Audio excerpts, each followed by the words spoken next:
À vrai dire, l'annonce de sa mort ne m'a pas étonné outre mesure, mais ça m'a fait mal parce que Marius est un homme que j'aimais énormément. Nous avions l'un pour l'autre une très grande amitié, un très grand respect, et le sachant très malade, j'ai tenu depuis quelque temps à être le plus souvent possible avec lui. Oui, tu venais souvent. Je venais tu, souvent, tu venais à la effectivement. Bohème, tu venais à la crêperie, Oui. avec tes Toumba. Et Marius me disait, si tous les docteurs swingaient comme ça, ce serait formidable. Ce serait extraordinaire. C'est vraiment pour moi une grande douleur, cette disparition de Marius. Mais je crois que finalement, personnellement, je crois que c'est une fin qui doit inciter à beaucoup de réflexion. Cette fin de Marius, c'est une fin qui pour moi est un aboutissement à un grand problème qu'il avait et qu'il a lui-même exposé lors de l'interview qu'il a accordée à RFO il y a 2 ou 3 ans et qu'on a vu tout à l'heure au début du journal télévisé. On le reverra d'ailleurs, ce passage est important. Et je crois que c'est l'aboutissement d'un immense problème qu'avait Marius et qui ne pouvait se terminer que comme ça. Par une pirouette. Absolument. Annie Audiac, vous avez été la dernière organisatrice du festival à recevoir Marius. Que tu as invité surprise, belle surprise. Oui, c'était une belle surprise. Nous le savions malade. Et vous saviez malade, vous? Je le savais malade, mais pas à ce point-là. Ouais. Je ne pensais pas que ça aurait été aussi rapide, que sa disparition serait venue si vite. Mais je dois dire que le concert qu'il a donné donc, dans le cadre de ce festival était vraiment un très très bon concert. Et je crois que Marius quitte la Martinique et le monde musical en laissant un merveilleux souvenir et que, bon, il est là, il est présent et même s'il ne vit plus, il existe toujours, parmi nous. Et, bon, je sais pas, il n'y a pas de mots pour exprimer ce qu'il a marqué, il est là. Il y a un film qui a été fait d'ailleurs de ce concert que vous possédez. Malheureusement, comme je le disais tout à l'heure, ce n'est pas le standard habituel de RFO. Nous ne pouvons pas le diffuser, il est en cours de montage. Mais dès qu'il sera prêt, on le diffusera. Mais je crois que c'est un cadeau à faire aux Martiniquais. Et je crois que, je pense que c'est peut-être le plus grand hommage à rendre à Marius, c'est de le montrer lors de son dernier concert. La mort de Marius a été annoncée ce matin très tôt sur nos antennes. Nous, ses amis, ses proches, nous connaissions déjà la nouvelle. Mais vers 7h30, 8h, le grand public l'a connu. Ça a provoqué une réaction extraordinaire à Fort-de-France. Écoutez, regardez les gens de Fort-de-France qu'ils en pensent. Ça a été tourné vers midi dans les rues. Parce que je trouvais que c'était un musicien intéressant qu'il y avait à Martinique. Et j'ai ressenti ça comme si le pays perdait quelqu'un d'important. Ouais. Très très dur. Un frère pour tout le monde. Une grande perte, je crois, pour la Martinique, bien au-delà même de la musique. La Martinique, tout entier connaît Marius Cloutier. Oui. Je pense aussi qu'on vient de perdre un grand artiste. Là, je viens de l'apprendre, là.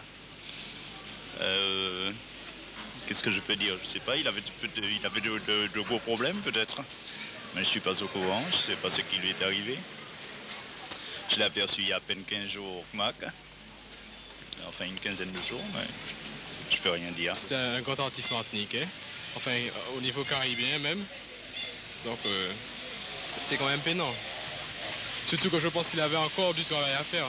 Je trouve que c'est une figure de la Martinique qui disparaît très jeune. C'est dommage. Et je pense qu'il n'a pas eu le temps de se réaliser. Je savais même pas qu'il était malade. Sérieux, hein, mais ça va faire un petit coup sur le jazz martiniquais que je connaissais très bien. Par contre, je me demande est-ce qu'on va retrouver un gars comme lui. Il avait dit quoi, ce gars-là? C'est une très grande perte, car Marius était un maître, un monument, comme on a dit. Et sa mort est pour nous une perte immense, dans la mesure où c'était, à mon avis, le meilleur pianiste martiniquais vivant en Martinique. Donc c'est une perte considérable que nous mettrons du temps à dépasser. C'est vraiment malheureux de perdre un artiste de sa valeur. Et je crois que... je suis vraiment émue. J'ai été vraiment touchée parce que j'appréciais bien ses musiques. Ça fait mal, une figure, oui. Je ne vais pas en parler, je suis émue. J'étais extrêmement peinée et je regrette, maintenant qu'il est décédé, de constater que tout le monde parle de Marius, alors que de son vivant, il était un peu déçu de l'accueil que lui avaient réservé ses compatriotes. Le musicien est considéré comme un troubadour. Je ne suis pas un troubadour, parce que j'investis beaucoup d'argent au jeu de la musique. Je suis un musicien. Je vais à la banque prêter de l'argent, et quand je ne paie pas mon banquier, il me le fait savoir. Or, il se trouve qu'on prête de l'argent à tout le monde, on prête de l'argent à tel groupe, à tel artisanat, à telle compagnie de ceci. Or, nous investissons autant, sinon plus, que d'autres coopératives, si vous voulez. N'est-ce pas? Donc vous allez être connu maintenant en tant que tel, enfin vous le souhaitez du moins. Vous allez avoir une salle de spectacle. Le ministre de la Culture a dit qu'il y avait une salle de spectacle. Est-ce que vous estimez que c'est suffisant pour vous? Non. Non, justement, je pense que c'est là où le bas blesse. La salle de spectacle, c'est un élément, bien sûr, nécessaire, mais pour le moment accessoire. Ce dont nous avons besoin, c'est d'abord de la reconnaissance de notre profession, ce qui est très important à notre avis, c'est-à-dire que tout ce qui se passe en ce moment au niveau local, je veux dire que ce ne soit pas seulement les autres qui en profitent, que les musiciens eux-mêmes, les musiciens professionnels, il y a des musiciens professionnels en Martinique, qui ne soient pas laissés là comme laissés pour contre. Je veux dire, je sais pas, je n'en veux à personne, mais il est temps que ça finisse, et ça finira d'une façon ou d'une autre. Oui, ça finira d'une façon ou d'une autre, ça s'est fini hier soir. C'est ce que tu disais tout à l'heure. Hein. Oui, c'est ce que je disais. Oui. Je crois qu'il annonce finalement sa fin dans son interview de tout à l'heure. Comme je l'ai dit, Marius avait un problème qu'il partageait avec tous les musiciens professionnels de la Martinique, c'est celui de la reconnaissance de l'artiste dans son pays d'origine, surtout lorsqu'il s'agit d'un petit pays comme la Martinique. L'artiste martiniquais, surtout lorsqu'il a le talent qu'avait Marius, est-il obligé de s'expatrier? C'est ce que fait Célia. C'est ce que fait Célia. Francisco a vécu ça aussi. Pour pouvoir être reconnu, pour pouvoir vivre décemment et dans la dignité. Il l'a fait pendant de nombreuses années et il a trouvé tout à fait légitime de rentrer chez lui, de rapporter chez lui tout ce qu'il avait appris, tout ce que son expérience lui avait apporté. Et puis il s'est trouvé devant plein de difficultés, obligé pour pouvoir vivre décemment de parfois avoir recours à des expédients. Toujours les difficultés à se faire engager dans des spectacles, dans des grandes manifestations.